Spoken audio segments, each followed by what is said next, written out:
Армысыз құрметті телекөрермен, эфирде өңірдің өзекті мәселелерін қозғайтын студия хабары. Оның жүргізушісі мен Аяулым Серікқызы. Біздің бүгінгі қозғайтын тақырыбымыз өңірдегі ауыз су тапшылығы туралы болмақ, себебі қазіргі таңда бұл тақырып өте күрделі мәселе болып тұр. Осы тақырыпта сөз қозғайтын бүгінгі студиямыздың қонағымен таныстырып кетейін. Шалабаев Бексұлтан, Маңғыстау облысының энергетика және тұрғын үй коммуналдық шаруашылығы басқармасының бөлім басшысы. Құрметті Бексұлтан Айбекұлы, бағдарламамызға қош келдіңіз. Көптің көкейінде қазір су неге жетпейді деген сұрақ тұр. Осы мәселенің түйінін шешу үшін жан-жақты тарқатып айтып берсеңіз. Бірінші сауал мынадай. Облыс қазіргі таңда суды қайдан өндіріп отыр? Жалпы Маңғыстауда ауыз суды өндіретін қанша нүкте бар? Облыс бойынша қазір 4 нүктеміз бар. Яғни біріншісі Маяк Казатомпром Маяктен өндірілетін ауыз су, және Каспий су тұщыту зауытымыз бар өндіретін, және Астрахан Маңғышлақ су құбырымыздан келетін су бар, және жерасты суларынан өндірілетін су. Жалпы мәселені шешу үшін облыс бойынша тәулігіне қанша текше метр ауыз су қажет етіледі қазіргі таңда, және қазір тәулігіне қанша текше метр суды өндіруге қауқарымыз жетіп отыр? Жаңағы айтып отқан нүктелеріңізден әрқайсынан қанша көлемде өндіріліп отыр? Қазір таңда Маяк Казатомпром 43.200 өндіріліп отыр. Каспий су зауытынан 17.700, және Астрахан Маңғышлақ су құбырынан өндірілетін 64.000, және жерасты суларынан 14.400 су өндіріліп отыр. Барлығы 137.000, яғни 140.000-дай ауыз су облысқа беріп отырық. Ал екінші сұрағыңыз бойынша тапшы су көзі қазір 48.200-ге жетіп отыр. Ал 2025-ке дейін жоспарымыз бойынша 86.000-ға дейін тапшы болуы мүмкін. Жаңа өзіңіз атап өткенде, ауыз сумен тұрғындар толықтай қамту үшін әлі де 50.000-дай текше метр су қажет етіледі екен. Халық саны күннен күнге өсуде, бұл айтып отырған көрсеткішіңізге кері әсер тигізбей ме? Халық санының өсуі мүмкін 50.000 емес, одан да көп көлемде өндіріледі. Әрине, қазір одан да көп болуы мүмкін. Күннен күнге адам саны өседі, яғни шаруашылықтар бар, әркімнің соған байланысты облыс әкімінің тапсырмасына сәйкес бірнеше бағытта жұмыстар жүргізіліп жатыр. Айтап өтсек, біздің мына Каспий су тұщыту зауытымызда қазір 20.000-40 мыңға дейін өндіру, яғни суды тағы да қосымша 20.000 қосу жөнінде жобалық сметалық құжаттамасы жасақталып, құрылыс жұмыстар басталып кетті. Оған қазір республикалық бюджеттен де қаражат қаралып, қолдау тапты. Яғни жоспарымыз бойынша осы жылдың аяғы немесе келесі жылдың басына дейін, яғни келесі жылдың жазына дейін біз сол бағытты жұмысты бітіріп, тағыдан қосымша 20.000 суды өндіру жоспарымыз бар, құрылыс жұмысы. Сонымен қатар Ақтау қаласы бойынша, яғни оған да қажеттілік қазіргі таңда көрінеді. Өзіңізде Ақтау қаласы тұрады, бәрімізде тұрамыз ғой енді. Ақтау қаласында 24.000-дай текше метр, 24.000 текше метр су тапшылығы бар. Оған байланысты облыс әкімінің тағы да тапсырмасына сәйкес Маяк Казатомпромға қосымша тағы да қондыру жөнінде жобалық сметалық құжаттама жасақталып отыр. Ол жобалық сметалық құжаттама осы жылы аяқталып, келесі жылы республикалық бюджеттен қаражат сұратылатын болады. Сонымен қатар Баянды ауылымыз бар. Баянды ауылына 1000 метр куб су тұщыту қондырғысы қондырылды. Қазір қолданыста жұмыс жасалып тұр. Және қоса оған 3000 метр куб су тұщыту қондырғысының жұмыстары жүргізіліп жатыр. Яғни содан Баяндыдан өндірілген суды Басқұдық, Атамекен деген ауылдарға су берілетін болады. Қазір ол құрылыс жұмысы осы айдың ортасына дейін құрылыс жұмысы бітіп, қолданысқа беру жоспарымызда бар. Біздің білуімізше, қияқты, түйесу, сауысқан, құйылыстан ауыз су ретінде пайдаланатын жерасты суларын сору арқылы өндіреді. Ал оның сапасы қалай? Жалпы ауыз судың сапасы қалай тексеріледі? Ауыз судың сапасы күнделікті, мына біздің СЭС деп айтады ғой мекемеміз, күнделікті лабораторияға өткізіліп, ауыз судың сапасы тексеріліп отырады. Сапа шамалы болатын болса, ауыз су беру тоқтатылады. Ақтау қаласында мәселе кезең-кезеңімен туындаса, Мұнайлы ауданы айлап сусыз қалып жатады. Былтыр төтенше жағдай уақытында тұрғындар көп қиындық көргенін бәріміз білеміз. Бір цистерна судың құны 2,5 мың теңгеден 10 мың теңгеге дейін көтерілген жағдай болды. Жалпы бұл аудан халық саны ең көп аудан болып саналады. Қазір бұл ауданда тәулігіне қанша текше метр тіршілік нәрі өндірілуде, толық қамту үшін неше болу керек, мәселе қалай шешімін табады? Қазір таңда енді айтып кеттім ғой, осы бағытта Мұнайлы ауданы 176 мыңға дейін жуық халқымыз бар. Оған 17 мың текше метр су қажет етіледі. Қазір таңда біз 10 мың беріп отырмыз. 10 мың, 11 мың енді судың өндірілуіне байланысты. Су өндіру бұл Каспий су тұщыту зауыты өндіріп отырмыз. Айтып кеткенімдей, жаңа алдында 20 мың тағы да қосып отыр, 40 мыңдай болады. Яғни оның 17 мыңы Мұнайлыға берілетін болса, қалған суды біз бөліп Ақтау қаласына, Құрық ауданына, сосын Түпқараған ауданында Ақшұқыр сайынға беру жоспарларымыз бар, бөліп. Енді қазір таңда суды біз су құбырымен беру кішкене қиынға соғып тұр. Батыр ауыл бойынша да айтып кетейін, 2 рет аптасына 2 рет беріледі, және водовозбен тапсырма берген халыққа водовозбен әкеліп беріп тұрады. Аудандар бойынша, Жаңаөзен қаласы бойынша бізде су тапшы кезінде кестемен беріледі. Қазір таңда Жаңаөзен қаласында сағат таңғы 4-тен кешкі сағат 11-ге дейін беріледі. Яғни қалған сағатта біз суды толтырылатын болады.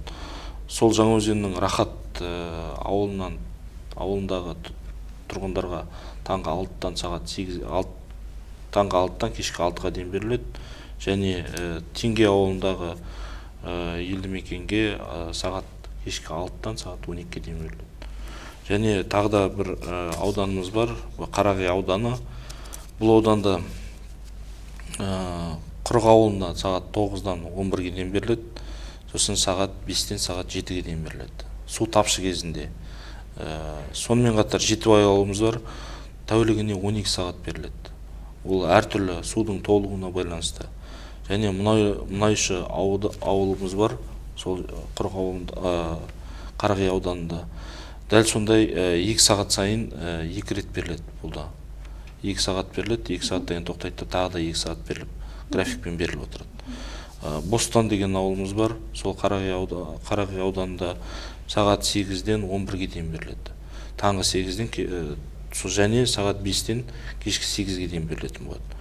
Сосын Болашақ деген ауылымыз бар, сол Қарағай ауданында сағат таңертең 7-ден 8-ге дейін және сағат 7-тен кешкі 7-тен сағат кешкі 8-ге дейін беріледі.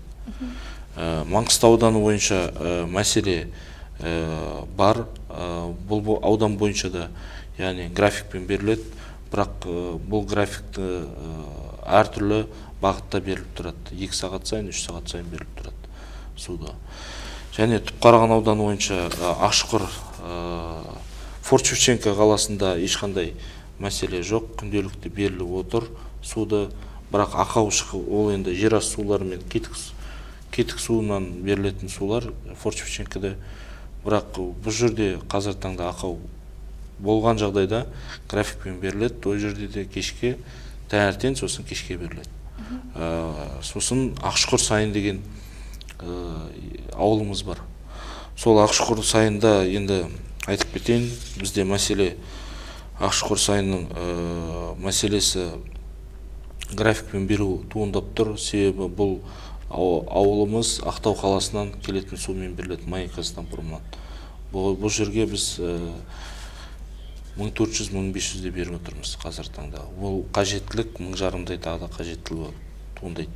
Енді бұл жерде километражбен беріледі, бұл жерде 14 километрден 18 километрден дейін, 18 километрден 24 километрден дейін бөліп беріп тұрамыз. Астыңғы, үстіңгі деп графикпен беріледі. Водовоз деп жатсыз, жаңа су тасымалдаушы көлік. Жақында Мұнайлы ауданына жаңадан су тасымалдаушы көліктер берілді. Аудан бойынша бұл мәселе шешімін тапты ма? Кешігу жағдайы болмай ма? Кешігу жағдайы қазіргі таңда жоқ, бірақ алдағы уақытта болған жағдайда жалдамалы көліктер резервте тұр. ондай мәселе болмау керек. Осы су тасымалдаушы көлік арқылы жаңа талонмен су алатында көп тұрғын білмейді екен. Соны әр ауданда қалай алуға болады, қалай қол жеткізуге болады, айтып өтсеңіз. Енді қазір таңда бұл бағытта насихаттау жұмыстары Facebook, Instagram сияқты бағдарламалар бойынша информация беріліп жатыр. Бұл яғни әр аудан бойынша су тасымалдайтын мемлекеттік коммуналдық кәсіпорын бар. Ол кәсіпорын арқылы заявка беріп суды алуға болады. Қай жерлерден алады талонды? Талонды сол мекеменің ішінде өзінде болады. Әр мекеменің өзінде. Тұрғындар талонымен су тасымалдаушы көлік арқылы арзан бағада су алғысы келсе уақытында келмейді деп шағымданады. Су тасығыш көлікпен ауыз су тасымалдау қалай қадағаланады, бағасы қанша және тексеріліп тұра ма арнайы? Оны іште өздерінің контроль жасайтын басшылар болады, солар тексеріледі. Яғни бізге облыстық басқармаға шағым түскен жағдайда біз шұғыл түрде шара қолданамыз. Ауыз су мәселесі басталғалы көлік жуу моншалардың, кілем жуу орталықтарының кәсібін тыйып тастаған еді. Қазір қайтадан іске қосылды десек те олардың пайдаланатыны ауыз су. Сол кәсіпкерлерге техникалық су беріп, әрқайсысы суды арнайы тазартқыш құрылғылар арқылы өткізіп пайдалануды мемлекеттік қолдаумен жүзеге асыруға мүмкіндік бар ма? Себебі өзіңіз көріп тұрсыз. Ондай мүмкіндік қазір таңда жоқ деп айтуға болады. Себебі бұл тұщыту су, техникалық суды тұщыту үшін ең біріншіден екі құрылғы керек, фильтр керек және мембрана керек.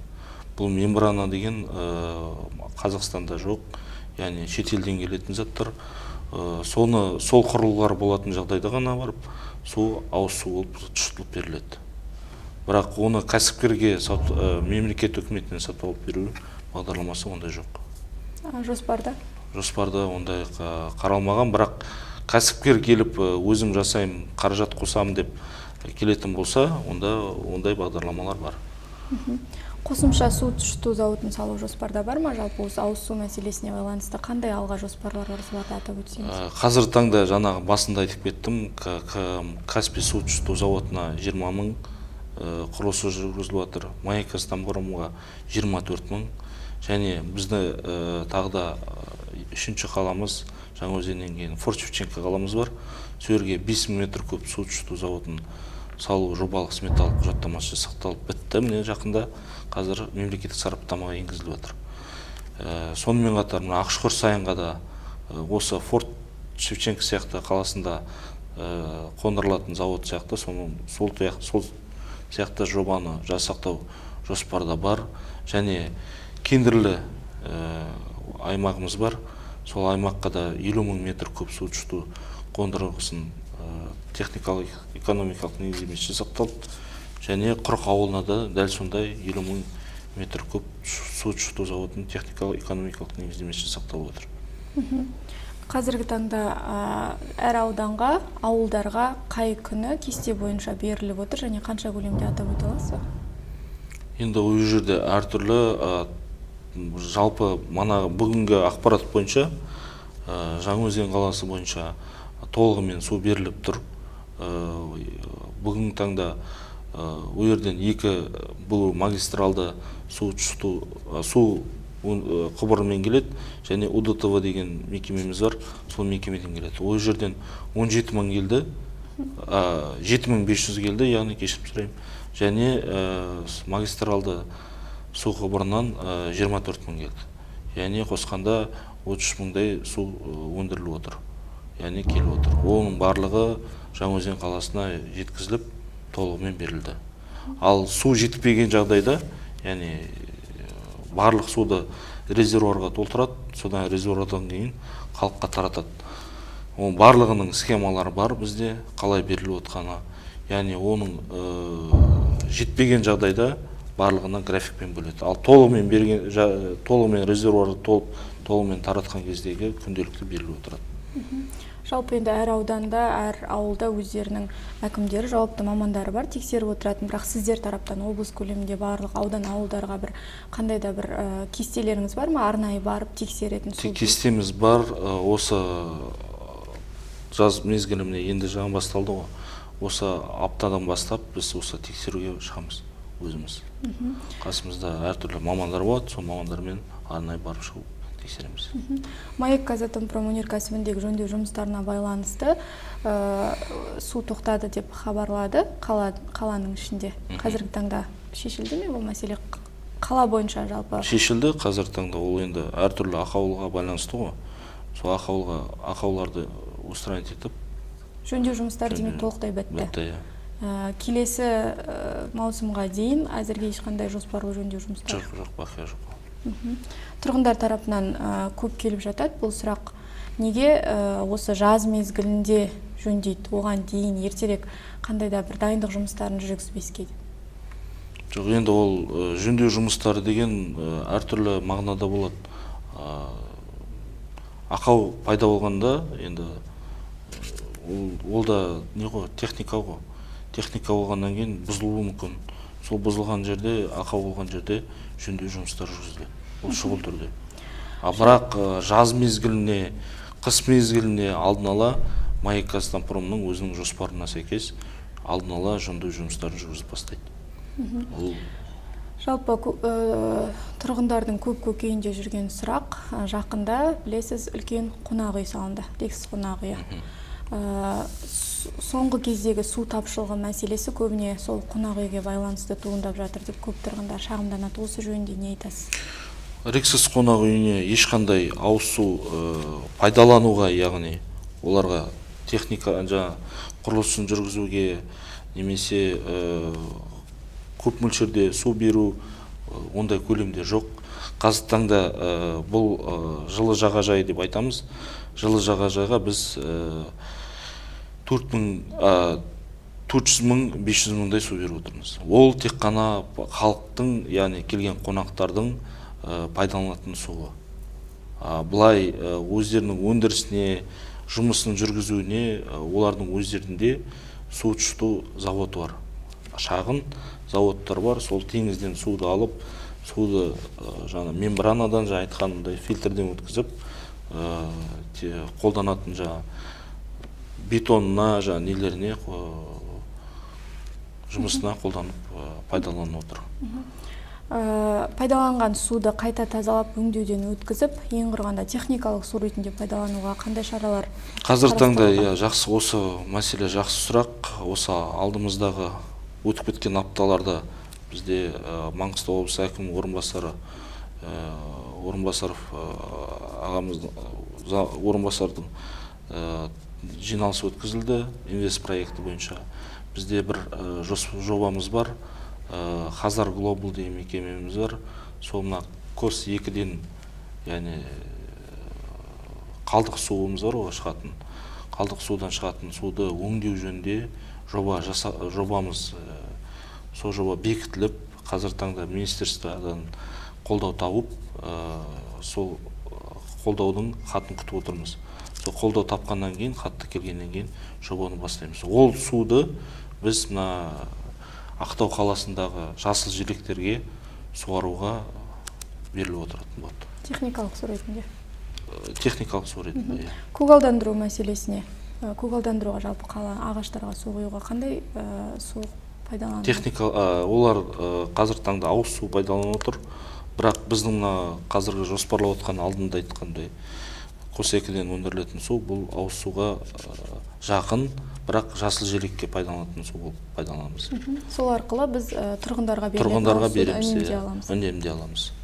Жасыл желекке кеткен суды тұрғындарға бере аламыз.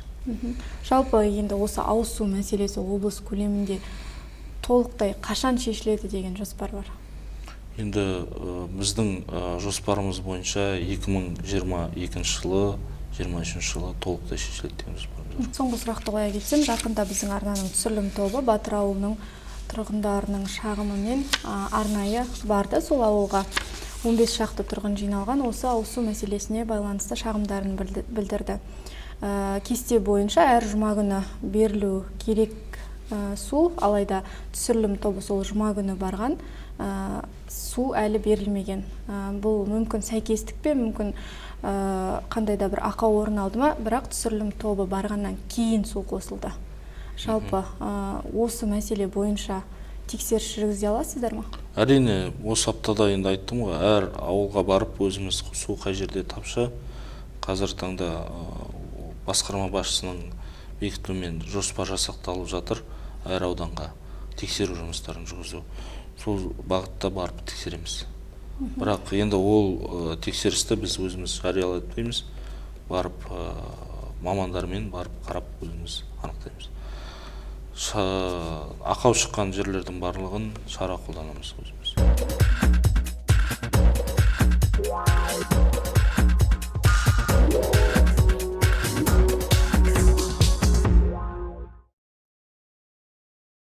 Құрметті Бексұлтан Айбекұлы, студиямызға қонақ болып арнайы уақытыңызды бөліп келгеніңізге тағы да алғыс білдіреміз. Құрметті телекөрермендер, осымен бізге берілген уақыт өз мәресіне жетті. Бүгінгі тақырыпқа байланысты сұрақтарға тұшымды жауаптар ала алдық деген ойдамыз. Келесі эфирде жүздескенше аман сау болыңыздар.